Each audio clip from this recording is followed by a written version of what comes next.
Yes, it is from the original Greek. And phobias are things that actually impact us so much that it actually makes us physically or emotionally do something.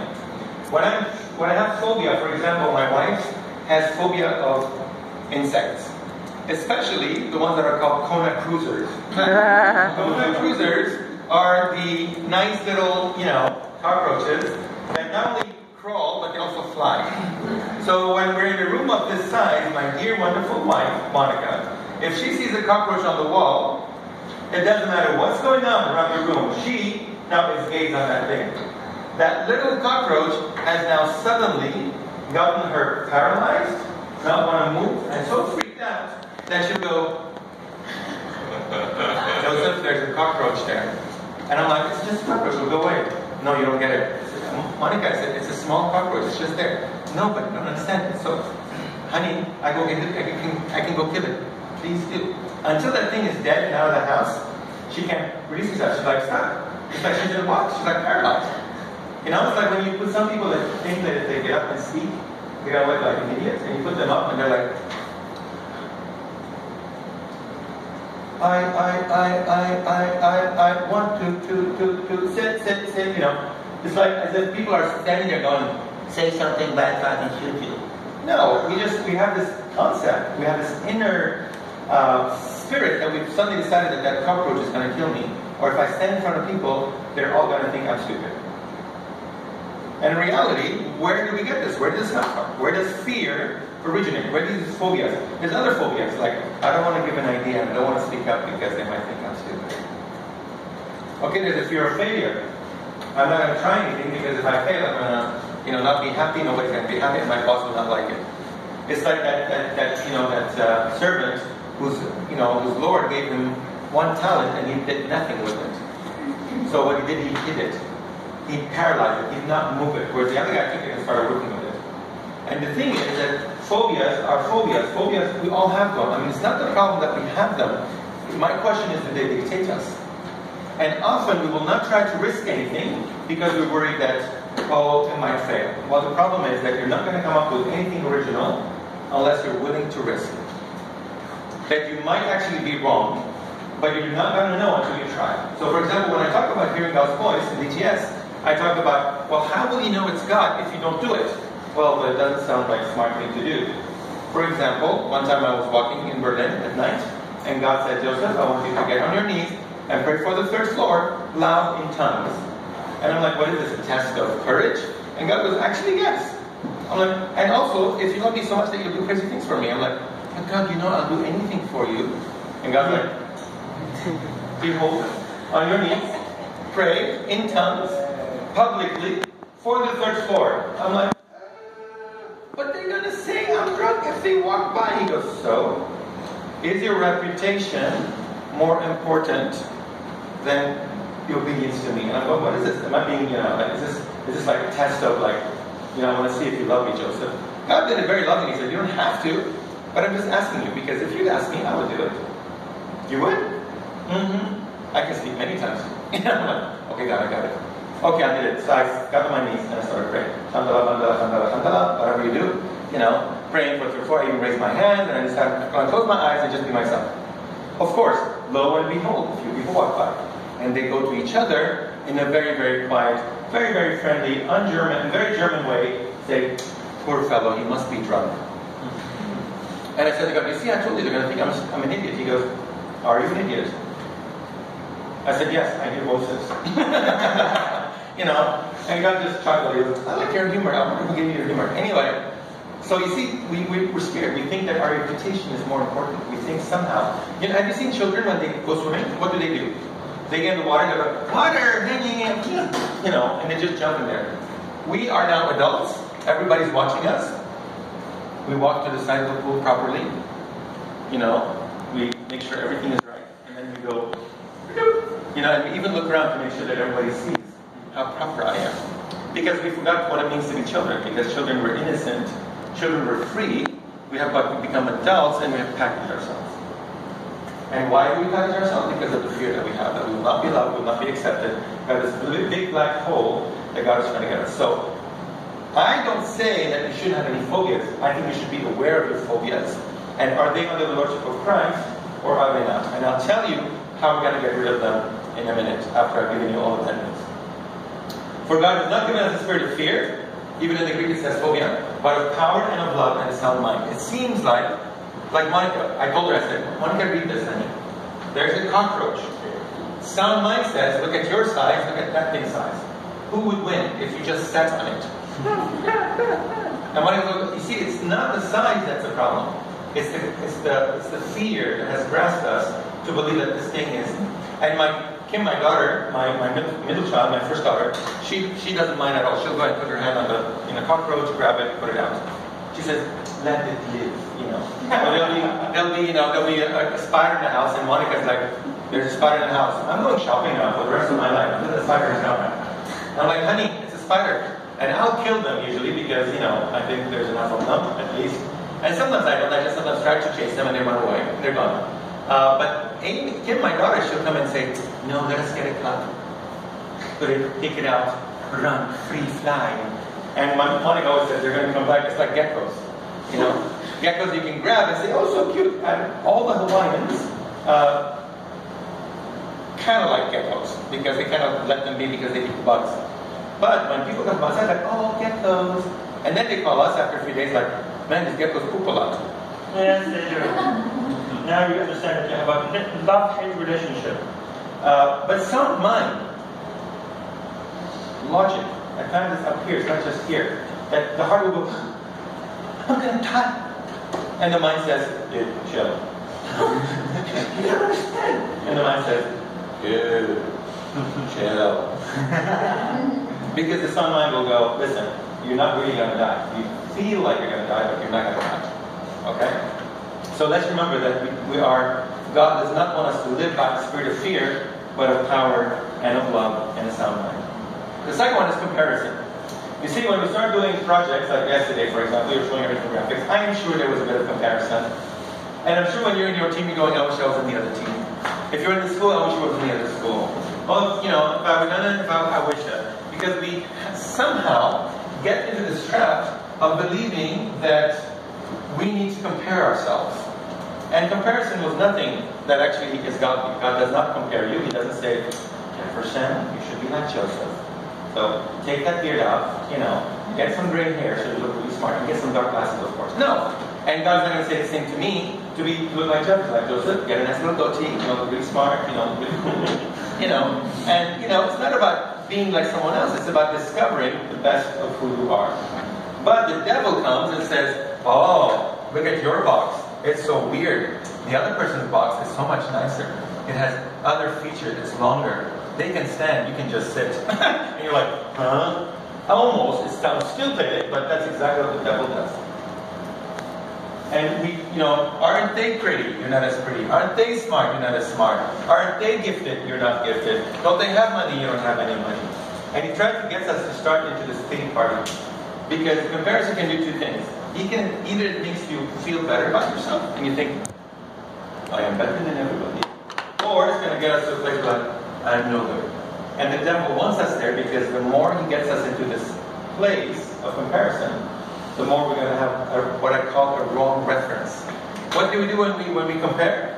We reference ourselves horizontally to others, rather than understanding who we are from God. Am I the other artist? No. Am I the other communicator? No. Do I need to speak like Joseph? No, because Joseph has discovered how he best teaches. Does that mean that teaching is teaching the way Joseph teaches? No. Or Lauren, or Darlene, or David, or whoever. Or are we needing to find our own means by which we teach, where we're comfortable up front, the way we present. And if you're humorous, use humor. If you're serious, be serious. It's okay. If someone says, man, when you talk, you're so serious. Well, that's a trait you have. You can work on getting better. And when we teach in a school like this, usually we teach, public speaking. Are you guys doing public speaking in the school? Next week. Oh, yeah. I encourage you to put iPhones up, record yourselves, and then watch yourself really fast and really slow, and then laugh about yourself. Because you're never gonna get over yourself if you think, I'm gonna look like an idiot if I continue doing this.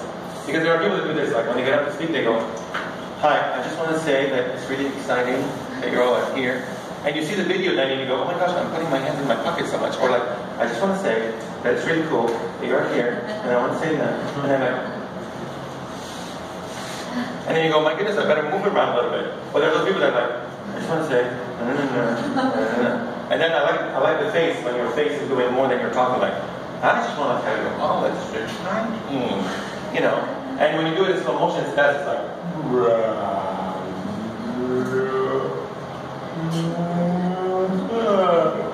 and the more you're comfortable with yourself up front, the easier it's going to be. And I'm sure everybody's like, let's put this on Facebook now. Oh, put your phone down. You know, this is our teacher, and she's recording already anyway. So just remember, you need to feel comfortable in your skin. And your skin is not like anyone else's skin.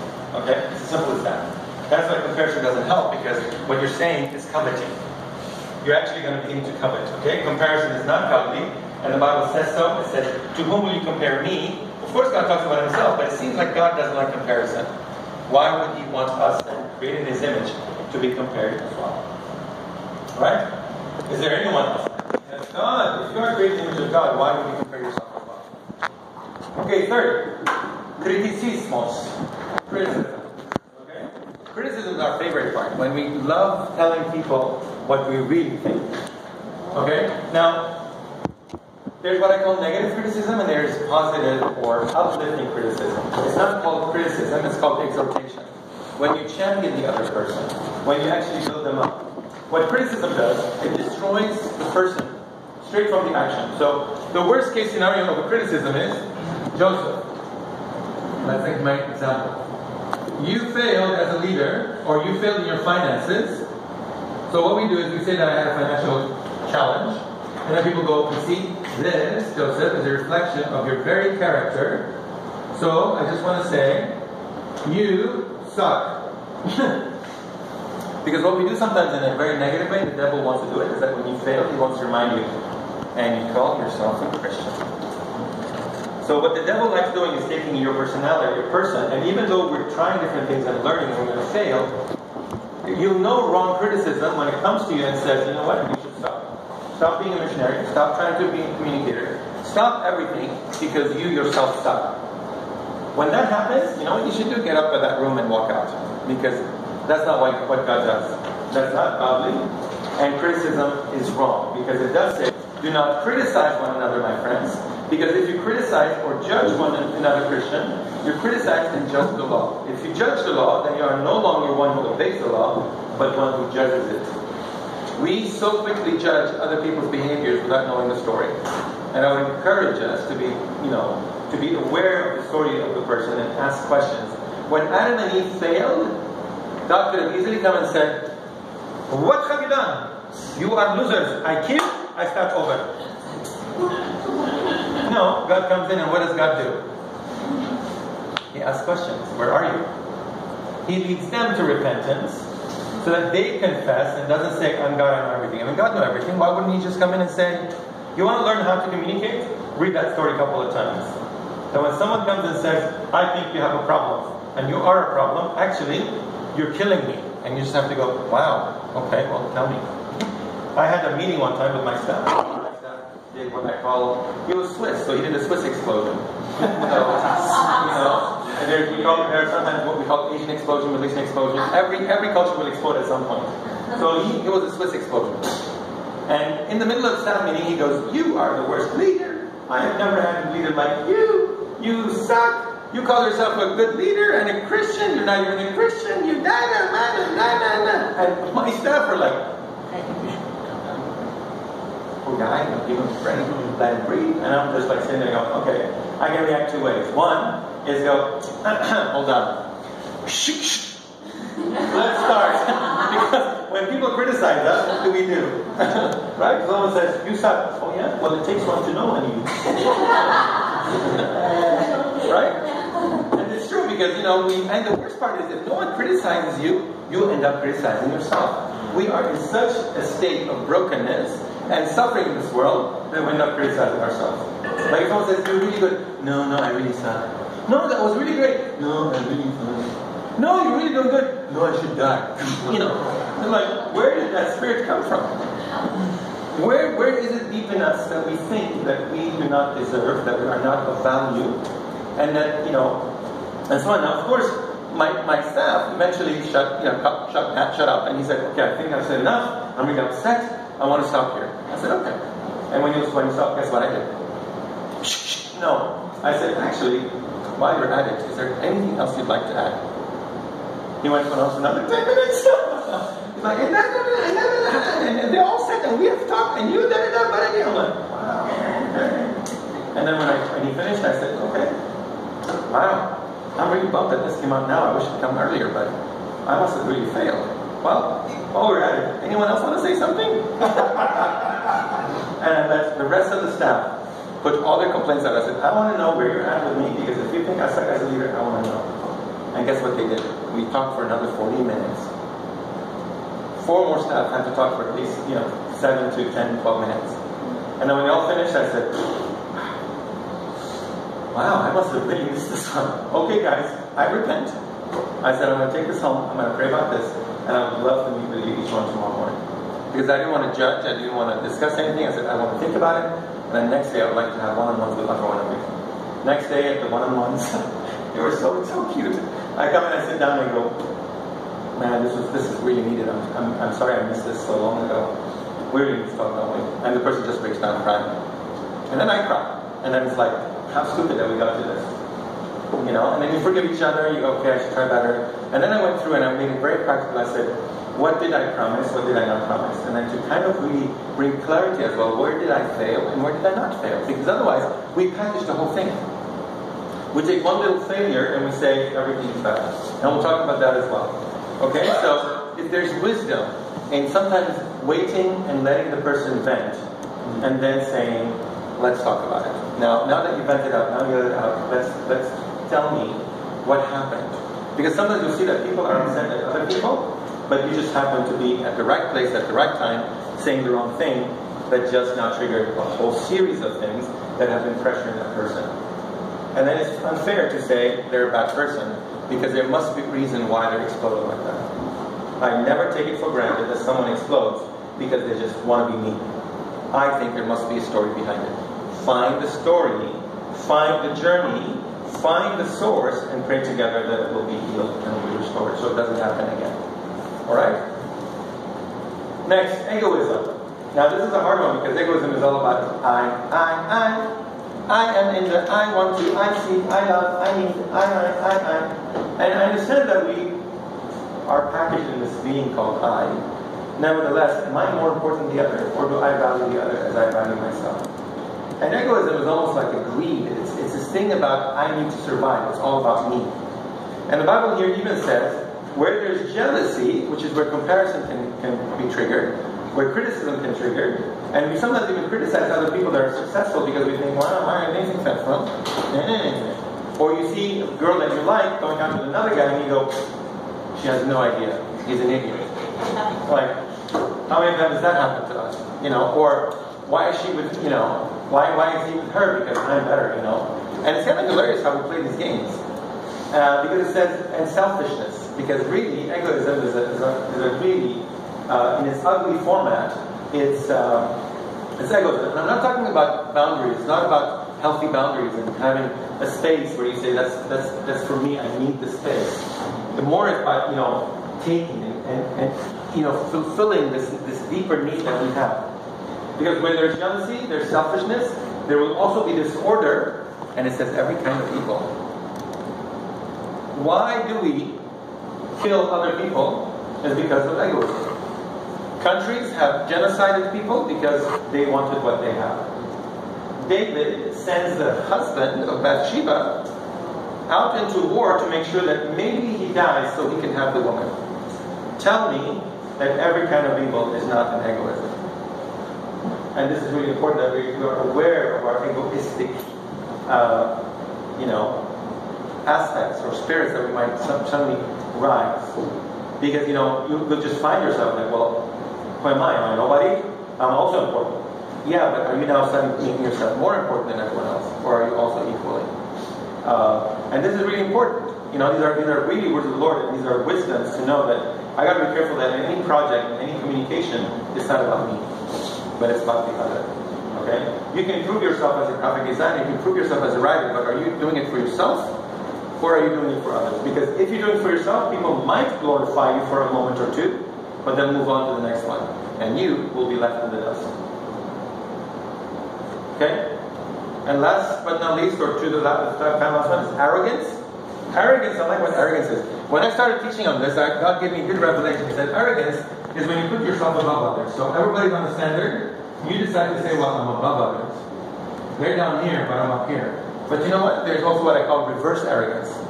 As false humility, where you actually put yourself below others, and you say, I'm not good at all. I'm below average. I'm stupid. I'm not good enough. I'm not pretty enough. I'm not smart enough. I'm not gifted enough. I'm not talented enough. I'm not. There are countries whose identities are we're second-hand citizens. And it's not because the rest of the world put them there, it's because they speak it to themselves, or we're put there and have decided to stay there.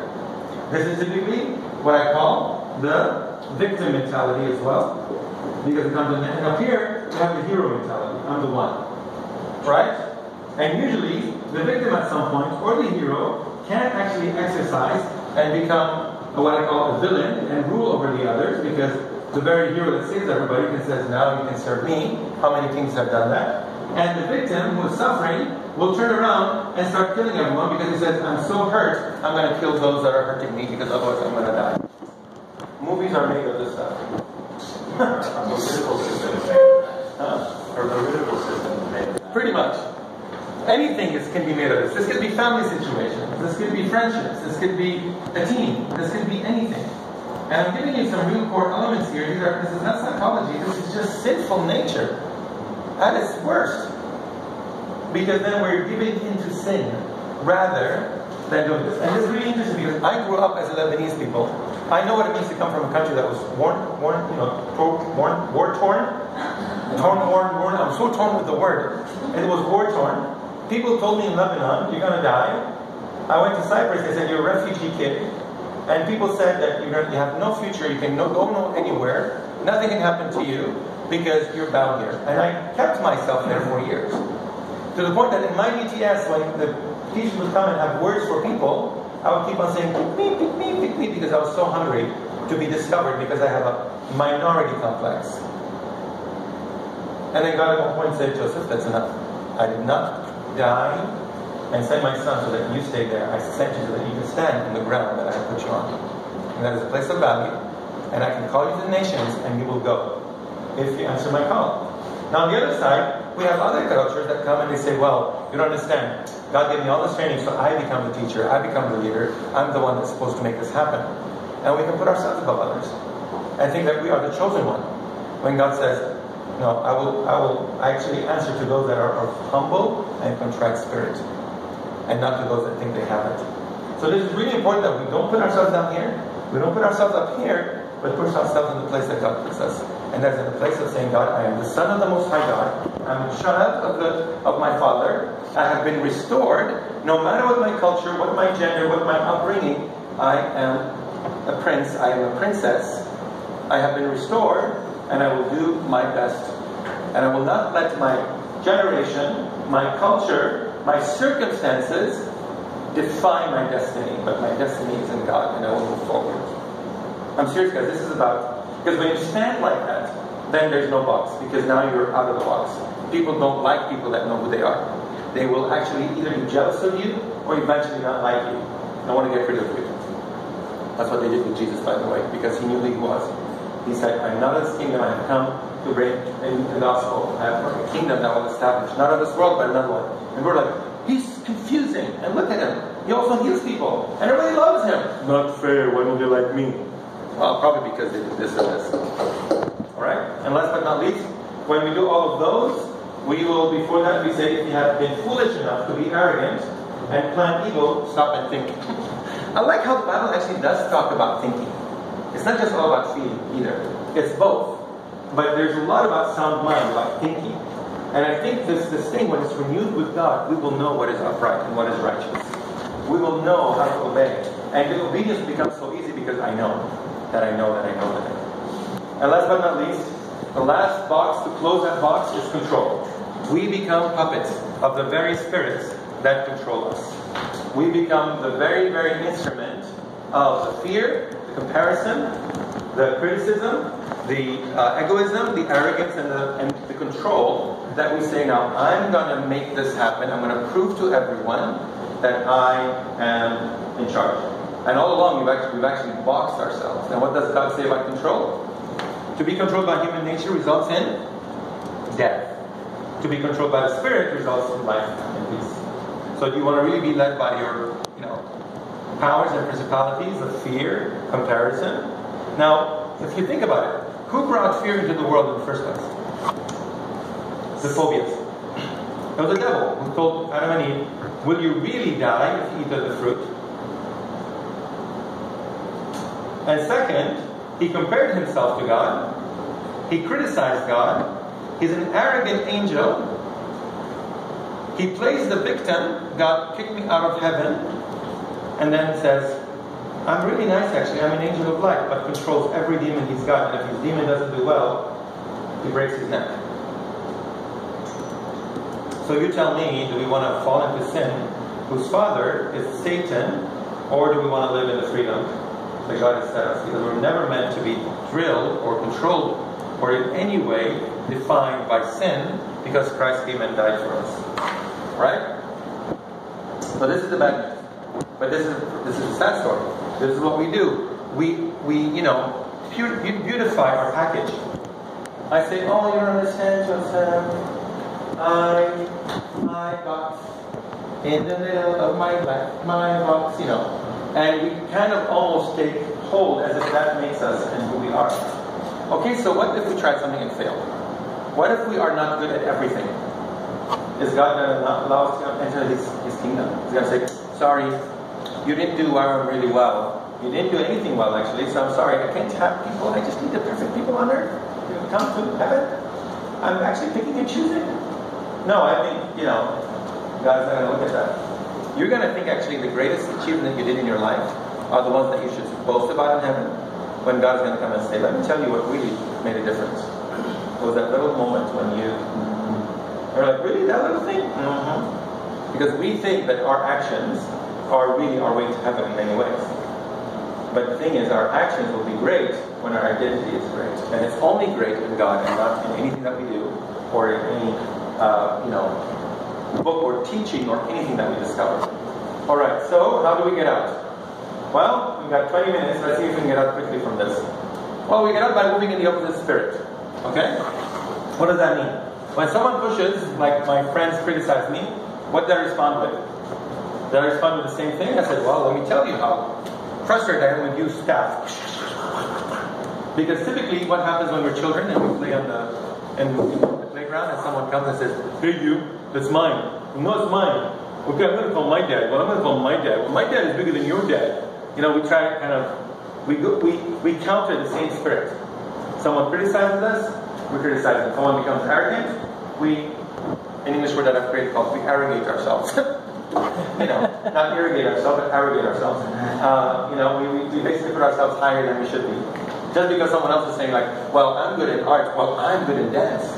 Well, I'm good in being a woman. Well, I'm good in being a man. How far are we going to go? And so I speak so many languages. Well, I speak no languages. And that makes me smarter because I can speak one language really good, I think. It's funny how we just think that somehow comparison is going to help us. So we move in the spirit. We don't let that spirit define us. We actually move in the spirit. So instead of fear, we've got to learn to embrace agape love, which means no matter what happens, we are unconditionally loved.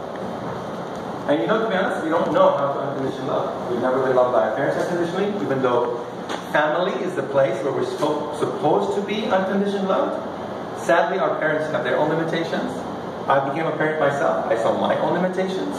And I have tried my best to love my children unconditionally.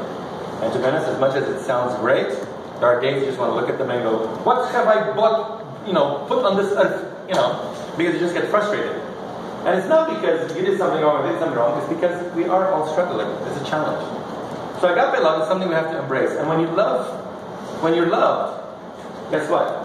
Then you're going to think that your audience is loved too. And if they're loved, don't you want to do your best grades of communication for them? Don't you want to bless them the most? Don't you want to work for your team the best because you know that the person next to you God is in love crazily, like He's in love with you, like He's in love with your audience. And that changes everything, guys. It makes it very different. Then you're willing to risk, you're willing to try. When Monica and I got married, I was being this really very Middle Eastern man, you know. Middle Eastern men are very super passionate, you know. And German, you know, at least my wife, German, she's from the South, she's very reserved. And, you know, like if I want to say I love her, I'll say, oh, darling, I love you so much.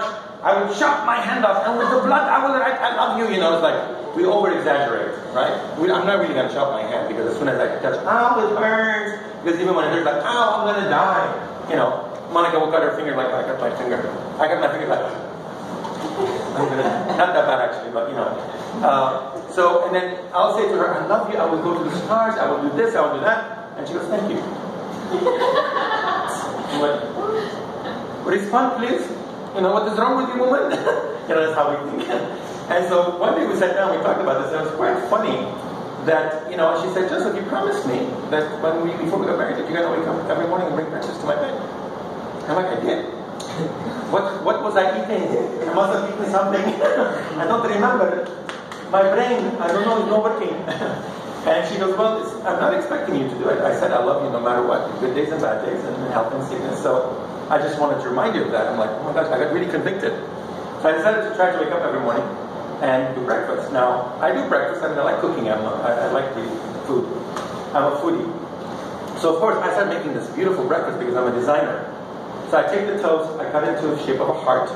Then I even put the peanut butter in a way so I can outline, you know, with the jam, you know, the heart. I'm really doing pieces of artwork. I'm cutting tomatoes and cucumbers in ways that looks like a flower and a rose, and I'm researching and doing all this. And at one point